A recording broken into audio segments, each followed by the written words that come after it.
Boseman की मौत की खबर के बाद दुनिया हिल गई। प्रशंसकों ने कभी भी पलटवार किया जब तक टीचाला को फिर से इकट्ठा करने की धारणा नहीं बनाई गई। एक के लिए बोसमैन ने एक पूरी पीढ़ी के लिए मोटे तौर पर टीचाला के चरित्र को परिभाषित किया। उसके अलावा बहुत ज्यादा हर कोई इस बात से सहमत था कि इस तरह की बातचीत के लिए बहुत जल्द ही, यह देखते हुए कि दुनिया अभी भी इस तरह के एक महत्वपूर्ण वास्तविक जीवन के नायक के शोक में है। हाल ही में हालांकि प्रशंसकों ने अपना रास्ता लेना शुरू कर दिया है, एक दृष्टिकोण का सुझाव देकर जो टीचाला के निधन के बारे में कम है और वकंदन सिंहासन पर किसी को नया रखकर चैडविक बोसमैन की विरासत को हासिल करने के बारे में अधिक है। ब्लैक पैंथर एक ऐसी फिल्म है जो अतीत के सम्मान के बारे में उतनी ही है जितनी भविष्य को गले लगाने के बारे में है। तो यह एक कहानी के साथ शुरू होता है, वाकांडा के बारे में, एक काल्पनिक अफ्रीकी राष्ट्र जो दुनिया से दूर छिपा हुआ है, अभेद्य वर्षावनों और असंबद्ध पहाड़ों के पीछे, अनजाने, अप्राप्य। यह टीचाला का घर है जो हाल ही में देश का क्राउन प्रिंस था। बर्लिन में कैप्टन अमेरिका सिविल वॉर की घटनाओं के दौरान उनके पिता की हत्या कर दी गई। हम बैठे रहे और चुपचाप झटके में देखते रहे क्योंकि टीचाला राजा के सिर को अपनी बाहों में लेकर रो रहा था। उसके अंतिम शब्द उसके सिर में बज रहे थे सबसे पहले, जबकि यह स्पष्ट रूप से स्पष्ट है कि अभी इस बारे में कोई निर्णय लेने की आवश्यकता नहीं है। भविष्य में एक निश्चित बिंदु होगा जहां दर्शकों को एक ब्लैक पैंथर की उम्मीद होगी। 2, मार्वल को इस बारे में बेहद सावधानी बरतनी होगी कि कैसे सबसे अच्छा तरीका है चैडविक बोसमैन की स्मृति का अपमान किए बिना परियोजना।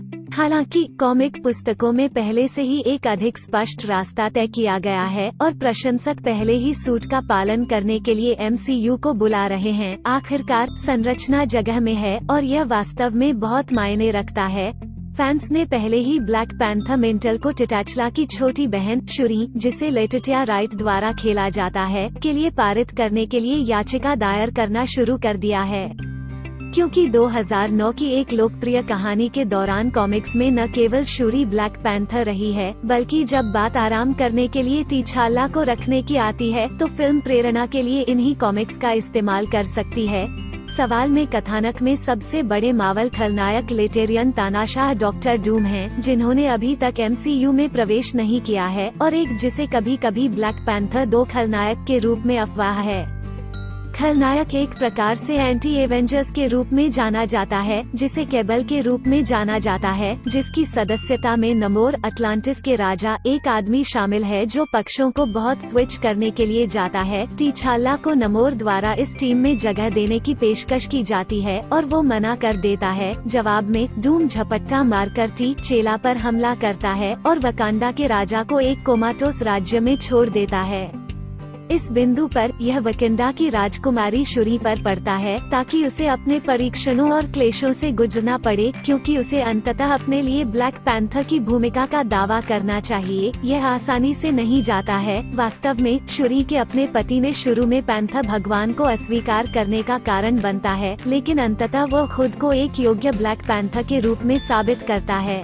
यह रास्ता आगे है, काफी संभावना है, कुछ ऐसा जो स्टूडियो विचार कर रहा है, जिसे फैन बेस का समर्थन दिया गया है। बिल्डिंग कूल के अनुसार शुरी की पहली उपस्थिति वाले कॉमिक्स में पहले से ही मूल्य में एक स्पाइक देखा गया है। हालांकि जो भी निर्णय किए जाते हैं, यह संभावना नहीं है कि भविष्य में कुछ वर्षों तक कोई भी मंशा बनाई जाएगी, जो अच्छा है और सही है, क्योंकि सभी को निश्चित रूप से बोसमैन के प्रेरणादायक शब्दों को याद करने, उनकी विरासत का सम्मान करने और उनकी सभी फिल्मों को देखने के लिए अधिक समय की आवश्यकता है। हमारे चैनल को सब्सक्राइब करना न भूलें।